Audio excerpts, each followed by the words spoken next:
السلام علیکم ورحمۃ اللہ وبرکاتہ۔ الحمدللہ والصلاة والسلام علی رسول اللہ محمد وعلی آلہ واصحابہ ومن والاه وبعد۔ حضرات گرامی، آج 14ویں پارے کی تلاوت تراویح میں کی گئی، لیکن بعض وجوہ سے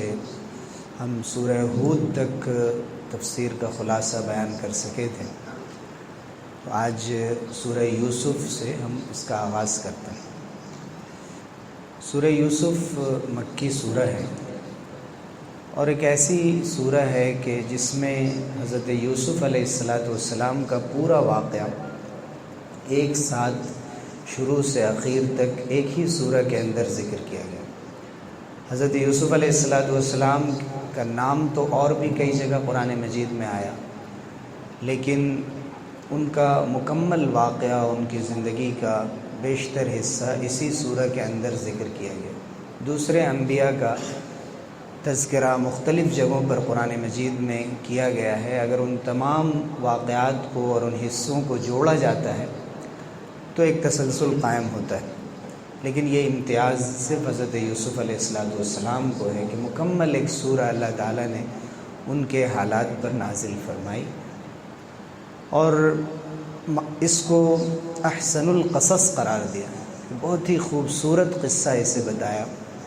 اور اس سورہ کے اخیر میں بتایا کہ ان کے قصے میں عقل مندوں کے لیے بڑی عبرت ہے۔ حضرت یوسف علیہ السلام کا قصہ مسلمانوں میں بہت مشہور ہے اور عام طور سے ہم اس سے واقف ہیں کہ انہوں نے ایک خواب دیکھا تھا کہ 11 ستارے اور چاند اور سورج ان کو سجدہ کر رہے ہیں، اور انہوں نے جب اپنے والد حضرت یعقوب علیہ السلام کو اس خواب کے بارے میں بتایا، نبی تھے، وہ سمجھ گئے کہ غیر معمولی خواب ہے، انہوں نے بتایا کہ اپنے بھائیوں کو مت بتانا ورنہ وہ تمہارے خلاف سازش کرنے لگیں گے، مکر و فریب کرنے لگیں گے۔ سوتیلے بھائی تھے۔ حضرت یوسف علیہ السلام کا یہ خواب زمانے بعد جا کر پورا ہوا، جب مصر سے حضرت یعقوب علیہ السلام،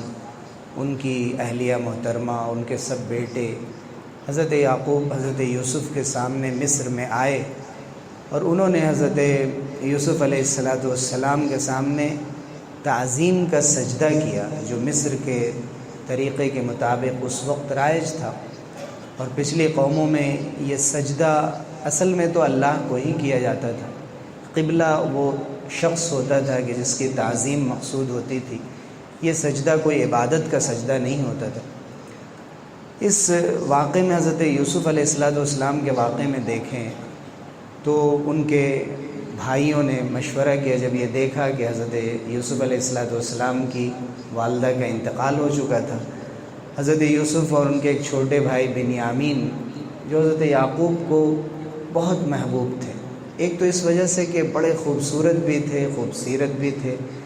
اور اس کے ساتھ ساتھ چونکہ ان کی والدہ بھی نہیں تھی، اس لیے خصوصی توجہ والد کی ان لوگوں پر تھی۔ بھائیوں کو یہ بات بری لگی اور انہوں نے مشورہ کیا، مشورہ کر کے ان کو ایک کنویں میں ڈال دیا، اور جب قافلہ گزر رہا تھا اور اس نے ڈول ڈالا کہ پانی نکالیں، تو حضرت یوسف علیہ السلام نکل آئے۔ انہوں نے سوچا کہ یہ بچہ یہ میرے کام کا تو ہے نہیں، انہوں نے مصر کے بازار میں لے جا کر غلاموں کے بازار میں بیچ دیا، اور وہ پہنچ گئے عزیز مصر کے یہاں، جو مصر کے حکمراں کے یہاں بڑے ہوئے، تو جس گھر میں تھے خود عزیز مصر کی بیوی نے ان کو فتنے میں ڈالنے کی کوشش کی۔ حضرت یوسف علیہ السلام کامیابی سے اس سے باہر آ گئے۔ مصر کے حکمراں نے اپنی عزت بچانے کے لیے ان کو جیل میں ڈال دیا۔ حضرت یوسف علیہ السلام نے جیل میں بھی توحید کی دعوت جاری رکھی۔ خواب کی تعبیر اللہ تعالیٰ نے ان کو عطا فرمائی تھی، خواب کی تعبیر جب انہوں نے بادشاہ کو بتائی تو بہت پسند آ گئی اس کو حضرت یوسف علیہ السلام، اور انہوں نے حضرت یوسف کو مصر کا وزیر خزانہ، فائنانس منسٹر بنا دیا، یا ریونیو منسٹر بنا دیا ان کو۔ اور پھر جب ان کے بھائی قحط پڑا اور غلہ لینے کے لیے آئے تو ایک دو ملاقاتوں میں حضرت یوسف علیہ السلام کو انہوں نے پہچان لیا۔ پھر حضرت یوسف علیہ السلام نے ان بھائیوں کو معاف فرما دیا اور کہا کہ آج تم پر کوئی پکڑ نہیں ہے۔ اللہ نے ہمیں عزت دی، کوئی ایسی بات حضرت یوسف نے ان سے نہیں کہی جس سے ان کو شرمندگی ہو۔ واقعہ بہت تفصیلی ہے، میں نے بہت مختصر انداز سے اس کا ذکر کیا۔ حقیقت یہ ہے کہ اس سورہ میں ہمارے لیے بہت عبرت ہے۔ حسد کی آگ جب لگتی ہے تو بھائیوں کو بھی جدا کر دیتی ہے، لیکن اگر ایک بھائی بھی یہ طے کر لے کہ خاندان کو ٹوٹنے نہیں دینا ہے اور ہر طرح کی تکلیف و مصیبت کو جھیل جانا ہے، لیکن بچا کر رکھنا ہے اخوت کے اس رشتے کو، بھائی ہونے کے اس رشتے کو، تو حضرت یعقوب علیہ السلام کی زندگی میں بڑا نمونہ ہے کہ انہوں نے اپنے دشمن بھائیوں کو بھی دل سے معاف فرما دیا۔ اس واقعے میں دیکھیں نوجوانوں کے لیے بہت عبرت ہے۔ فتنہ ہم کہتے ہیں کہ یہ فتنے کا دور ہے، چاروں طرف انسان کے لیے گمراہی کے راستے کھلے ہوئے ہیں، لیکن حضرت یوسف علیہ السلام کو تو بند کمرے میں دعوت دی گئی تھی، دروازے بند کر دیے گئے تھے، اور زلیخا نے یہ کہا کہ آ جاؤ، ہم تمہیں کھلی دعوت دے رہے ہیں برائی کی، ہئی تلک۔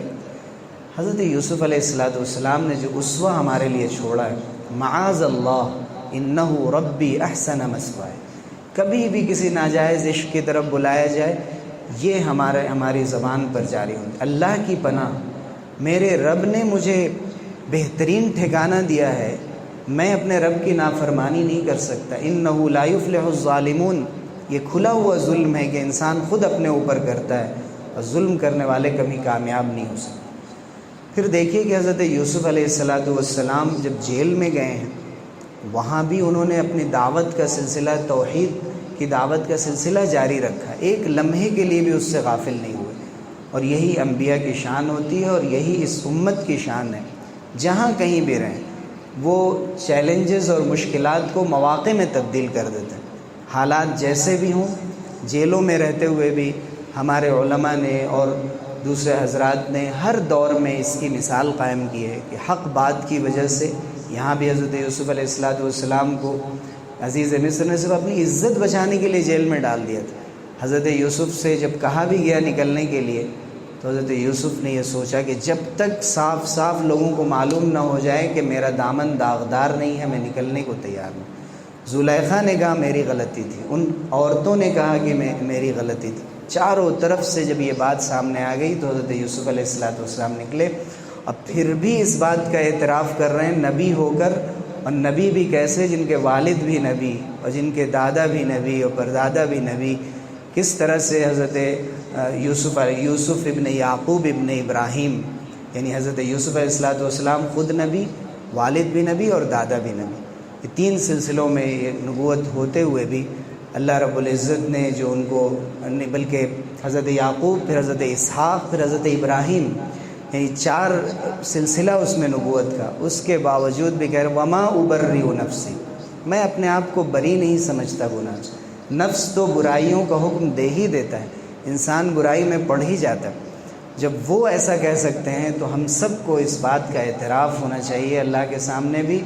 اور اگر غلطی ہو جائے تو اللہ کی مخلوق کے سامنے بھی انسان اپنے نفس کے دھوکے میں آ جاتا ہے۔ یہ مثال حضرت یوسف علیہ السلام نے قائم کی کہ انسان کو اعتراف کرنا چاہیے جبکہ اللہ نے ان کی برات کا اظہار کیا۔ پھر حضرت یوسف علیہ السلام کے واقعے میں حضور اکرم صلی اللہ علیہ وسلم کی زندگی سے بڑی مشابہت پائی جاتی ہے۔ حضور اکرم صلی اللہ علیہ وسلم کو ان کے قریشی بھائیوں نے مکے سے نکلنے پر مجبور کیا،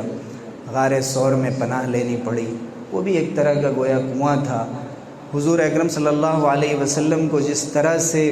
بلندی عطا کی گئی اور مکہ فتح ہوا، اور جس وقت ان کے دشمن ان کے سامنے آئے تو عین اسی طرح حضور اکرم صلی اللہ علیہ وسلم کی زبان پہ وہی الفاظ جاری ہوئے جو الفاظ حضرت یوسف کی زبان پہ تھے، لا تثریب علیکم اليوم اذهبوا وانتم الطلقاء، جاؤ آزاد ہو،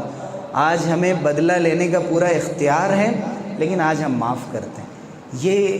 اسوہ تھا حضور اکرم صلی اللہ علیہ وسلم کا جو ان کی امت کو ملا۔ پھر اس میں بڑی عبرت ہے کہ اللہ تعالیٰ نے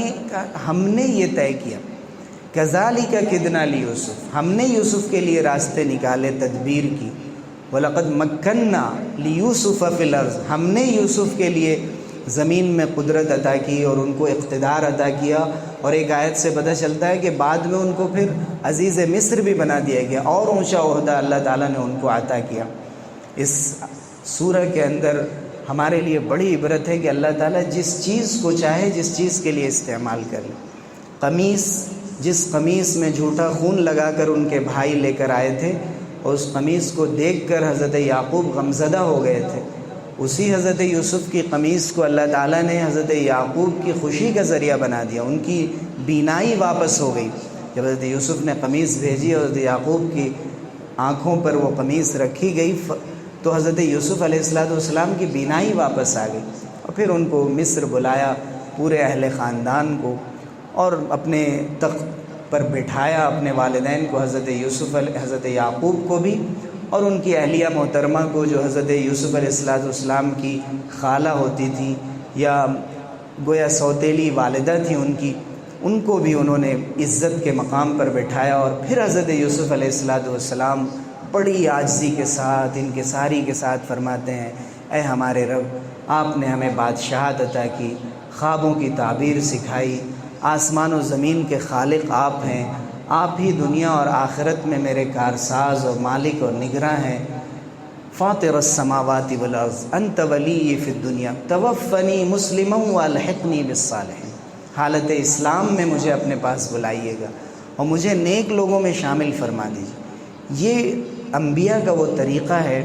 جو سیکھنے کا ہے اور زندگی میں اختیار کرنے کی جس کو ضرورت ہے، کہ ہم سب کچھ ہوتے ہوئے بھی اپنے اندر عاجزی اور انکساری پیدا کریں، زندگی میں بھی اللہ سے اسلام پر زندگی گزارنے کی دعا مانگیں، موت بھی اس حال میں ہو کہ اللہ تعالیٰ جب بلائے تو ہمیں اسلام اور کلمہ ایمان کے ساتھ بلائے، اور اس یقین کے ساتھ بلائے کہ جو یقین ناممکنات کو ممکنات میں بدل دیتا ہے۔ اس میں بڑی عبرت ہے۔ حضور اکرم صلی اللہ علیہ وسلم سے فرمایا گیا کہ یہ غیب کی خبریں جو ہم آپ کو پڑھ کر سناتے ہیں، آپ ان کے پاس نہیں تھے جب حضرت یوسف کے بھائی ان کے لیے مکر و فریب کر رہے تھے، ہم آپ کو بتاتے ہیں۔ اللہ رب العزت نے بڑی محبت کے ساتھ اور بڑی خوبصورتی کے ساتھ سورہ یوسف میں حضرت یوسف کا واقعہ سنایا، اور ہمارے لیے بڑی عبرت کا سامان اس میں پوشیدہ رکھا۔ ہماری ضرورت ہے اور ذمہ داری ہے کہ ہم سورہ یوسف کا بار بار مطالعہ کریں، ایک ایک آیت پر رکیں، غور کریں، اور اپنے حالات پر اس کو منطبق کر کر عمل کرنے کی کوشش کریں۔ اللہ تعالی ہم سب کو عمل کی توفیق سے نوازے۔ آمین۔ وآخر دعوانا الحمد للہ رب العالمین۔